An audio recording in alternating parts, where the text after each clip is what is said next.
ये जो भय अंदर होता है किसी भी विषय का, ये केवल मन की कल्पना होती है। जैसे अपने गंगा के किनारे भ्रमण किए, अकेले ही रहे, बच्चापन से भगवत मार्ग में रहे, तो मन कभी कभी भयभीत करता था। प्रायः गंगा जी में ग्रामीण लोग आसपास के शव को फेंक ही देते हैं, जला अब थोड़ा जलाने के लिए कड़ाई से नियम डाला गया है, नहीं तो पहले ऐसा नहीं था। वैसे प्रवाहित कर देना ही। कुत्ते चीत चीत करके लाशों को खा रहे हैं किनारे जब भ्रमण कर, मतलब हर 100-200 कदम में आपको 2-4 लाशें ऐसे मिलेंगी पड़ी हुई, ऐसे कुत्ते खा रहे हैं। जब कभी मन भयभीत करता तो भगवत कृपा से यही बात आती कि कोई भी यहां स्वतंत्र नहीं है। सबके ऊपर जिसका शासन है उसे ईश्वर कहते हैं, वही तो ईश्वर है। चींटी भी स्वतंत्र नहीं है, उसके ऊपर भी भगवान का शासन है। वो उतना ही चलेगी, फिरेगी, हिलेगी, डुलेगी। आपके शरीर में यदि उसे काटना है तो वहीं लाएगी, लाया जाएगा, वहीं कटेगी। और आपसे मसल करके मरना है तो वैसे ही मसल के मर जाए। पूरा विधान ईश्वर के द्वारा सब नियत है। कुछ छूट मनुष्य शरीर में दी गई है कि आप अच्छे कर्म करके, आप शुभ कर्म करके उन्नति कर सकते हो लोक लोकांतर की, या शुभ अशुभ दोनों को मिटाकर भगवत प्राप्ति कर सकते हो, या अशुभ कर्म करके नरक आदि जा सकते हो। थोड़ी छूट। अगर वो ज्यादा उपद्रव करने लगेगा, चाहे शुभ का या अशुभ का, तो भी उसके ऊपर शासन होने लगेगा। अगर शुभ का अधिक होने लगा तो देवता विघ्न डालने लगेंगे कि हमसे आगे न बढ़ जाए, और अशुभ का हुआ तो उसे शासन में लिया जाएगा। पूरी सृष्टि को त्रास नहीं दे सकता, क्योंकि ईश्वर उसका, तभी तो भगवान विविध प्रकार के अवतार लेकर के उनका विनाश करते हैं। कोई भी स्वतंत्र नहीं। एक वायु भी चलेगी ना तो ईश्वर की ही आज्ञा से चलती है। कुछ भी यहां स्वतंत्र नहीं, कोई स्वतंत्र नहीं, पक्का समझ लीजिए, कोई स्वतंत्र नहीं। इसीलिए तो भक्त बेपरवाह हो जाता है कि जो मेरे प्रभु विधान करेंगे वही मेरे जीवन में होगा। अब मुझे क्या चिंता करनी, बिल्कुल चिंता नहीं। डर तो होना ही नहीं चाहिए। जहां कहीं भी हमें डर लगा है तो हम पहले अपने डर की निवृत्ति की। जैसे हमारे मन ने डराया है कि ये खंडहर है, गंगा का किनारा है, पास में श्मशान, इसमें भूत रहते होंगे, यहां मत रुको। हम वहीं जाके रुकते थे। नाम जप करते हुए जब मन भयभीत करता तो कहते हम देखेंगे कौन भूत आता है, कौन परेशान। कुछ नहीं, केवल मन की एक कल्पना है। समस्त चर अचर में भगवान ही समाये हुए हैं। समस्त चर अचर भगवान के ही शासन में है। अभी इनको बता रहे थे कि गंगा के किनारे हम 4 बजे गंगा स्नान करते थे। न टार्च थी न कुछ ऐसा, अंधेरे में पैरों के नाप और अभ्यास के अनुसार हम वहां पहुंच जाते थे। बहुत काफी काफी रेत होती थी, काफी जगह जल भराव होते हैं, और जब धुंध होती ना सर्दी में तो आंख भी काम नहीं करती कि कहाँ मार्ग है, तो अनुमान से पहुंचते थे। पैरों की गति अनुमान, इतना चल लिए अब लगभग इतने के पास घाट होगा, ऐसा। तो वहां एक रास्ते में बहुत बड़ा उसे रमसल कहते हैं देहाती भाव में, अब वो जो भी कहा जाता हो, घास का बड़ा झुंड, मतलब जैसे कुशा होता है उससे बड़ा वो होता है, उसमें सफेद लंबा लंबा इतना फूल निकलता है। वो ये अलग अलग भाषा में उसको बोलते हो। वो काफी दूर तक था, उसके बीच से जाना होता था। तो जो ही हम निकलते तो जैसे हवाई जहाज उड़ने की आवाज आती ना, ऐसे होता है एकदम एकदम मन एकदम कहता कोई है। बेबी, केरला की टिकट्स करवा ली? देखो, पहले त्रिवेंद्रम की फ्लाइट, वहां से कोल्लम की ट्रेन, फिर बस केरला। एकदम मन एकदम कहता कोई है। अब 4 बजे अंधेरा, वहां कौन दिखाई दे रहा है।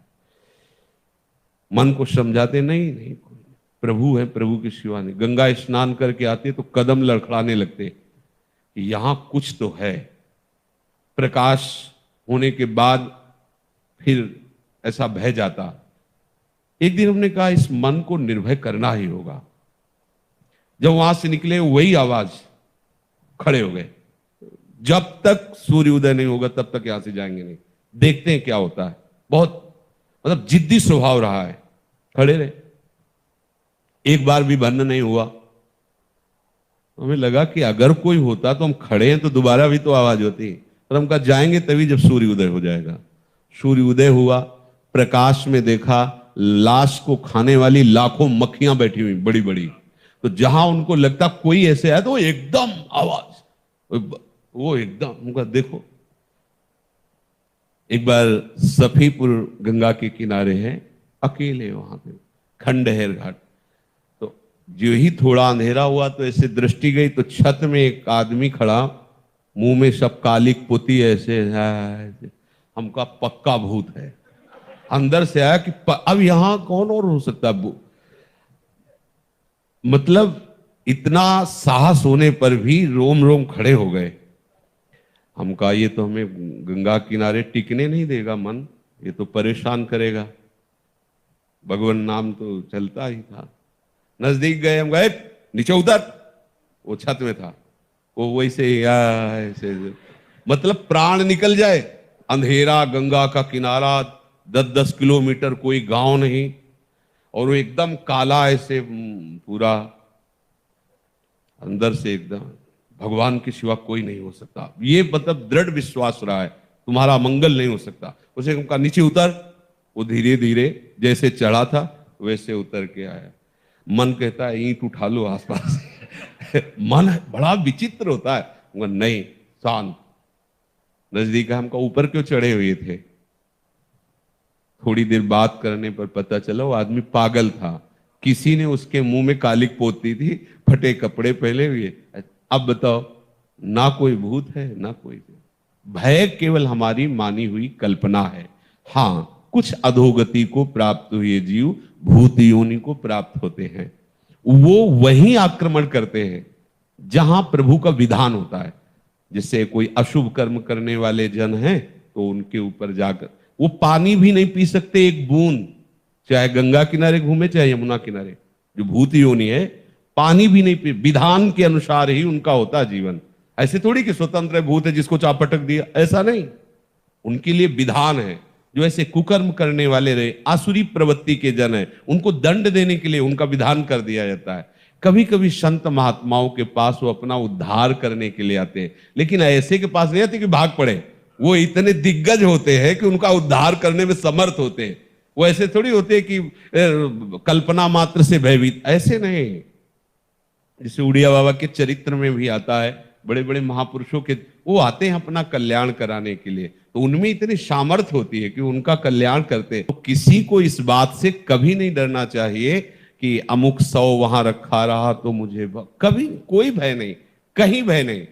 हितधाम में लेटे हुए थे बारंडे में, तो ठंडा ठंडा लगा, तो एकदम आंख खुली तो देखा फन काड़े काला सर्प। यही हितधाम की बात कह रहे। उठे, हम कहा प्रभु आप जाओ। लघु शंका गए, हम कहा अब अंदर सोएंगे नहीं, जीव जंतु है, कभी दब जाए तो काट। अंदर गए तो आसन में फन काढ़े, हम कहा रहने दोगे कि नहीं आप। कोई भी जीव स्वतंत्र नहीं, जब तक आपके जीवन में वो दंड विधान नहीं, तब तक कोई आपको स्पर्श नहीं कर सकता।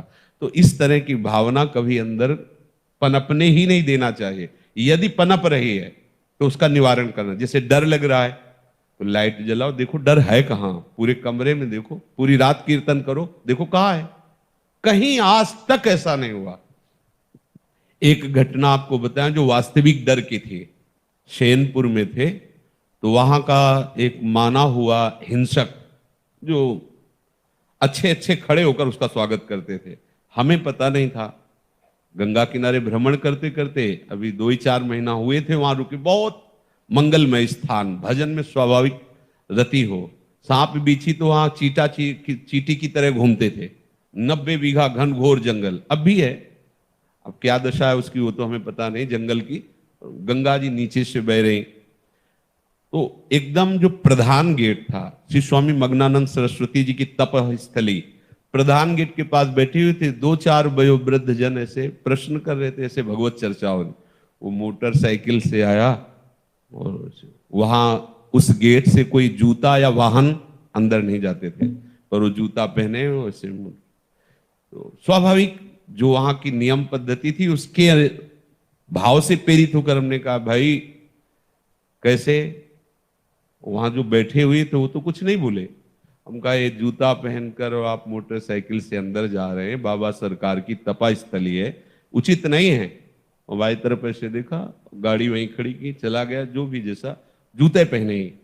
फिर वापस आया, हम कहा भाई गाड़ी यहाँ स्टार्ट नहीं होगी, बाहर ले जाके स्टार्ट करो गाड़ी। हम भाव कहा था कि यहाँ स्टार्ट मत करना, बाहर ले जाओ, वो स्टार्ट ही नहीं हुई। प्रयास किया, नहीं स्टार्ट हुई। मतलब हम कोई सिद्ध नहीं, वो घटना घटनी थी। अब वो हमारी तरफ बड़ी गुस्सा से देखता हुआ चला गया। अब जो वहां लोग बैठे थे उनका पता है, महाराज ये 10 लोगों को हंसिया से काट चुका है, बहुत क्रूर हिंसक है। और ये आपकी तरफ देख रहा था, मुझे डर लग रहा है कि यहाँ रात्रि में कोई नहीं टिकता था। एक पंजीरी बाबा थे बूढ़े और एक हम थे, वहां कोई नहीं टिकता था रात्रि में, बड़ा भयावह था। If you are running a business where you are the one who's managing operations, sales, marketing, टिकता था रात्रि में, बड़ा भयावह था। हमारे मन में है कि भगवान रक्षक हैं, हमने कोई अहित नहीं किया, कोई अमंगल नहीं किया, एक सिद्धांत की बात उसको बताई। सुबह गंगा स्नान करके विशाल अशोक का वृक्ष, उसके नीचे हम पद्मासन लगाए बैठे हुए थे, तो पत्तों में जो पैरों की खरखराहट होती ऐसा सुनाई दिया कि कोई नजदीक आ रहा है। तो आंख खोली, देखा वही व्यक्ति थे। एक बार तो मन बड़ा विचित्र होता है, एक बार तो ऐसा लगा, फिर आंख खोल के बैठ गए, सामने आया, उसने कहा पहचाना? हम कहा आप वही हैं जिनको कल हमने रोका था कि आप है। तो बोले मुझे जानते हो? तो हम कहा आपको तो नहीं जानते, लेकिन आप हमें नहीं जानते होंगे। भगवत आवेश में हो गए एकदम। हम कहा आप हमें नहीं जानते होंगे। तो उसने पहले चाकू निकाली और रखा, बोले इसको जानते हो? कहाँ जानते? फिर पिस्तौल निकाली, ऐसे रखा, बोले इसको जानते हो? हम कहा, हमारे पास कमंडल रखा था, ऐसे खोला और गंगा जल, हम कहा इसको जानते हो? हम कहा केवल हम और तुम है, वृंदावन में है, एक शब्द का मिस्टेक ले। हम कहा केवल हम और तुम है, तुम्हारे पास अस्त्र है और सुना है तुम हिंसक स्वभाव के हो, तुम अपना प्रयास करके देख लो, एक बार हम अपना प्रयास करेंगे, गंगा जल केवल है, आप करके देख लो। और इस समय तो बहुत हल्के से बोल रहे, उस समय जो भगवत आवेश से बोले, वो थोड़ी देर में अपने वो यंत्र तंत्र उठाए और भागते नजर आया। हमारे पास भगवान का बल है, कैसे कोई ऐसे कैसे, उनकी इच्छा है तो कुछ भी हो सकता है। अगर उनकी इच्छा नहीं तो प्रभु प्रहलाद जी के ही केवल नहीं है, प्रभु हम सबके हैं। आप इस बात के साक्षी हैं, साथ में थे, गिरिराज जी से आ रहे थे, उसमें डिवाइडर, उसमें गाड़ी चल गई, ड्राइवर सो गया, गाड़ी ऐसे एकदम ऐसे, फिर एकदम जगह, एकदम उस समय एकदम जोर से कहा राधे श्याम, तब वो एकदम जगह और रुका। बस उतर के यही कह रहा था कि जिंदगी में हमसे पहली बार गलती हुई, ये लोग भी थे, ना पीछे कोई गाड़ी थी ना गाड़ी पर। हर समय प्रभु कैसे दुलार करते हैं, कैसे रक्षा करते, ये नहीं कि हमारी, आप सबकी भी, पर आप जितना अन्य आश्रय लिए होंगे, अन्य बल लिए होंगे, तो आपको अनुभव नहीं होगा। नहीं, प्रभु की वाचिक शरणागति भी कोई ले ले तो प्रभु उससे स्वीकार कर लेते हैं, और उसे एक से तो हुई ना, वाचिक वचन से ही, धीरे धीरे चेष्टाओं से, धीरे धीरे मन से हो जाए।